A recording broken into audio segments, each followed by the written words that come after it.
그럼 이 폐광지역 특별법이 처음 시행된 건 좀 어떻게 시행하게 된 건가요? 우리 이제 정부가 이 석탄 산업 합리화 정책이라는 거를 1988년에 이제 시작을 합니다. 뭐냐면 그 당시에 1980년대 후반만 해도 이미 우리가 석탄을 직접 캐서 생산하는 그 생산 비용보다 외국에서 더 질 좋은 석탄을 수입해다 쓰는 게 더 싼 거예요. 그래서 정부에서 생각한 게 그럼 광산 문을 닫게 하자.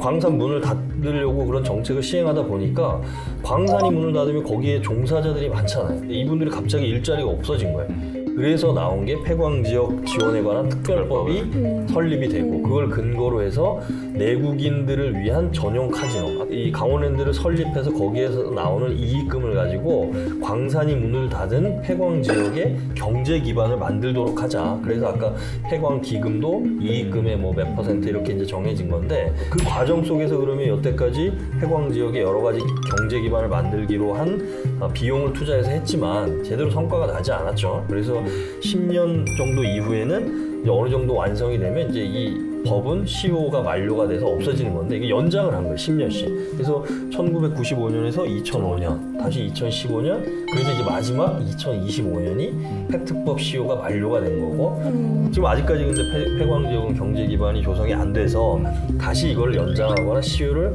폐지하자는 법안까지 나오게 된 거죠. 그럼 사실상 이 폐광 기금이 지역에 미치는 영향은 좀 지금까지는 영향이 크지 않았다 이렇게 아니, 크지 볼 않았다고 수 볼 수는 없어요. 왜냐하면 성과가 미진한 거지 과정 속에 좀 문제가 좀 있었죠. 그거는 성과가 만약에 지금 봤을 때 상당히 크지만 이게 크니까 이제 됐어 이게 아니라 여기서 폐광기금을 지원을 안 하는 순간에 완전히 원상복구가 돼버리는 그러니까 광산이 없어져 버리는 상황으로 돌아가기 때문에 이거는 계속 연장돼야 된다는 게 지금의 추세고요. 그래서 이달 초에도 국회의원이 이제 현재 10% 25%인 그 비율을 10% 더 올려서 35%대로 하고 그리고 2025년 소멸시효도 아예 없애야 된다. 그렇게 그런 개정안이 지금 올라가 있는 상태인데 지금 이제 국회가 지금 좀 다투고 있어서 이제 상정이 안 되고 있는 상황이지만 요거가 반드시 이루어져야 될 것으로 보고 이게 만약에 이루어지지 않으면 폐광 지역 주민들이나 강원도민들 다시 다 또 투쟁으로 나갈 가능성이 높다 이렇게 상황이 그렇게 지금 진행되고 있고요. 사실상 올해 이 강원랜드의 적자폭이 크면서 올해는 폐광 기금을 내지 못할지도 모른다. 거의 못 받을 가능성이 높죠. 근데 이게 보니까 산정 방식에 좀 문제가 있더라고요. 네. 기존에 그렇죠. 기본액에 매출액의 10%를 더해서 내는 그러니까 아무리 매출액이 안 나오고 수익이 안 난다고 할지라도 기본적으로는 나올 수 있게 이게 망하지 않는 한 강원랜드 그렇게 해야만 안정적으로 사업을 추진할 수 있고 왜냐하면은 지금 정선만 해도 이 폐광기금으로만 300~400억 원의 당초 예산을 세워놓고 있거든요. 그렇죠. 예산이 가능한데 지금 이렇게 안 나와버리면 예상했던 사업들, 우리 주민 수건 사업들이 아예 안 되는 상황이에요. 그러니까 산정 방식을 반드시 바꿔야 된다. 그래서 그거와 더해서 이 폐광지 교부세를 지원해야 된다라는 얘기가 있어요. 그러니까 하루 평균 8,000명에 달하는 강원랜드 이용객들이 지금 10분의 1로 확 줄었는데 폐광기금과 법인 지방소득세, 뭐 주식 배당금까지 하면은 300~400억대의 재원이 지금 이제 아예 없어지잖아요. 정선만 봤을 때 결국은 이런 경우에는 어떻게 그러면 해소를 하냐? 그럼 교부세를 정부에서 지원해 줄 수밖에 없다. 다행스러운 것인지 모르지만 법의 근거는 있거든요. 폐특법 22조에 보면은 교부세 지원의 확대라고 돼 있어요. 그러니까 행자부 장관은 개발 사업의 원활한 시행을 위해서 필요하면 지능지구가 있는 지방자치단체에 대하여 지방교부세법에서 정하는 바에 따라 교부세를 확대 지원할 수 있다라고 돼 있거든요. 이게 10년 전에 이제 개정이 된 내용인데요. 그러니까 요거를 적용을 해서 이번에 같은 상황에서는 교부세를 좀 과감하게 확대를 해야 된다. 우리가 아까 얘기했던 폐광기금은 강원랜드가 수익을 내야지만 받을 수 있는 거잖아요. 수익금의 25%니까.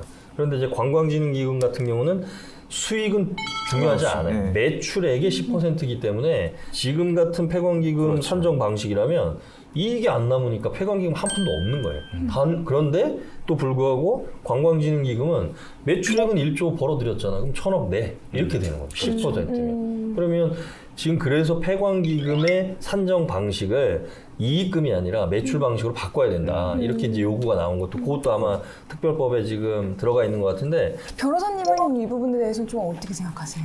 일단 국회의원들이 지금 또 일을 열심히 하고 있어요. 또 미래통합당 유상범 의원께서는 또 이제 페트법 개정안을 발의를 해서 또 폐광 지역 발전을 위해서 조금 더 신경을 쓰고 계신 것 같은데 구체적으로는 이제 폐광 지역의 종합적인 지원을 좀 마련을 하기 위해서 폐광 지역 발전 위원회도 신설을 하도록 하고 있고 또 10년으로 된 페트법 시효도 폐지하도록 하고 있고 또 폐광 지역에서 추진되는 대규모 사업의 경우에는 뭐 예비 타당성 조사도 면제하게 하는 등 좀 폐광 지역을 좀 활성화시키려는 노력을 국회에서도 하고 있는 것으로 보입니다. 네, 사실상 그렇다면 폐광 기금 자체에 대한 관심은 좀 굉장히 높은 것 같아요. 근데 관련해서 대규모 사업을 했다가 뭐 실패한 그런 그렇죠. 경우도 있죠. 설명 부탁드립니다. 지금 관련법 시행령에서 지금 5가지 정도로 구분을 해놨어요. 그러니까 폐광 지역의 대체 산업 육성, 두 번째는 기반 시설 마련, 세 번째가 교육문화 사업, 네 번째가 후생복지, 그리고 마지막이 관광 진흥인데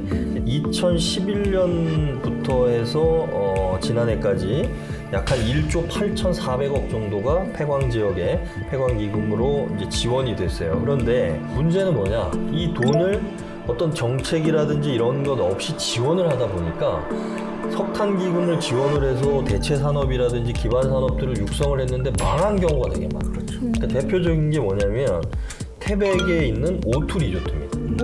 예, 이 경영 문제를 경영이 악화되면서 결국 민간에 매각이 됐어요. 두 번째, 영월에 있는 동강 시스타라는 리조트입니다. 이거 역시도 경쟁력을 갖추지 못하고 결국은 민간에 매각이 됐고, 그다음에 또 세 번째 삼척의 추추 파크라 그래서 기존의 철도선을 활용한 어떤 뭐 기차 테마파크 뭐 이런 거를 이제 표방을 했었는데 이것 역시 좀 운영을 중단했어요.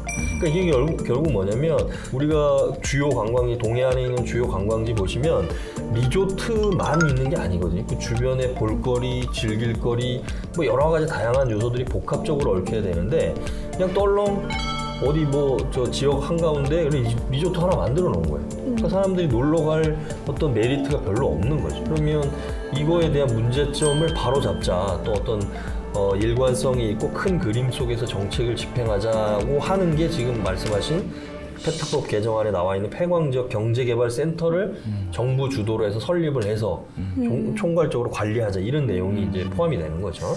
그 관련해가지고 최근에 그 정부 출연기관이 산업연구원에서 연구를 했는데 제시한 건 그거예요. 검증된 기업에 대한 재투자가 제시돼야 된다 이거예요. 그러니까는 말하자면은 잘 될 수 있게 활성화한 다음에 거기에 대한 재투자를 하는 것을 폐광기금으로 하는 게 더 낫지. 이게 애초에 처음에 신설하는 방향으로 검증도 안 돼가지고 위험 부담을 감수하는 것보다는 그게 낫다. 그리고 이제 그 기본적으로 마을을 개발할 수 있는 그 마을 자치 운영 비용이라든지 이런 거에 대한 소프트웨어적인 부분으로 지원하는 것이 바람직하다 이렇게 제시를 하기도 했습니다. 페트법 연장을 두고 다시 5년이 남았는데 재연장을 두고 여러 가지 상반된 목소리가 나오는 것 같아요. 지금 변호사님은 어떻게 생각하시나요? 저는 페트법이 마지막 보루라고 보고요. 반드시 지켜야 한다. 연장 반드시 시켜야 연장도 시키고 시효를 아예 없애야 되는 거죠. 그 지역이 우리 강원도 지역이 없어지지 않는 한 그런 문제는 계속 존재하고 있을 테니 페트법 시효 자체를 없애고 저는 그 부담금 비율 자체도 조금 더 상향할 필요가 있을 것으로 보이고 아까 우리 먼저 언급을 했지만 정부에 내는 관광 기금하고 기준이 다른 것도 상당히 문제거든요. 매출에 대해서 이제 퍼센테이지 부과해서 환수하는 그런 방법이 필요할 것 같아요. 이게 또 반대 의견으로는 도박 중독을 양산할 수 있다. 다른 지역과의 형평성 문제가 있다. 막 이런 얘기들이 나오는데 그래서 2001년에 한국 도박 중독 센터를 그 강원랜드 부설로 이렇게 만들어서 운영을 하고 있는데 그 기능을 더 강화를 하면서 시효 없애고 분담금 늘리고 하는 거는 동시에 돼야 된다. 왜냐하면은 폐광 지역을 살릴 수 있는 가장 검증된 자금 확보 방안은 이거밖에 없어요. 20년 동안 운영하면서 연간 1조 5천억 원의 매출이 나는 사업이 어디 있나요? 사실 없죠. 그러니까 이거는 필요악이다. 어쩌면 그렇게 생각을 해야 되지 않느냐. 대신 그 악을 최소화하기 위해서는 한국 도박 중독센터의 기능을 강화하면서 좀 더 기능을 넓히고 인력도 보강하고 기준, 거기 출입할 수 있는 기준을 조금 더 강화를 한다든지 네. 뭐 이런 쪽으로 보완을 해서 연구를 해야 되지 않나 이렇게 생각이 좀 듭니다. 분명하게 페트법은 연장이 돼야 되고 CU는 폐지돼야 됩니다. 다만 그걸 이루기 위해서 우리가 스스로 해야 될 과제들이 먼저 있어요. 그러면 잘못했던 정책 실패에 대해서 분석을 하고 반성을 하고 지자체들도 또 그다음에 앞으로 그런 폐광기금을 어떻게 아주 알뜰살뜰하게 쓸 건가, 그게 곧 폐광 지역의 미래를 어떻게 담보할 것인가에 대해서 아주 각계각층의 면밀한 좀 검토가 필요한 것 같아요.